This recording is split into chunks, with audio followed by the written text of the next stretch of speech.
প্রত্যেক ফরজ সালাতের পরে যে ব্যক্তি আয়াতুল কুরসি পড়ে তার জান্নাতে যাওয়ার ক্ষেত্রে আর কোনো বাধা থাকে না, একটা জিনিস ছাড়া, সেটা হচ্ছে মরণ, মৃত্যু। লোকটা মরে না তাই জান্নাতে যায় না, মরলেই জান্নাতে।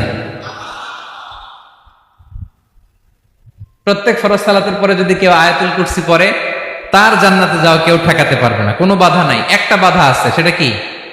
মরে না, না মরলে জান্নাতে যেতে পারবেন? মরলেই। তাহলে কত ফজিলতপূর্ণ আয়াত বলেন।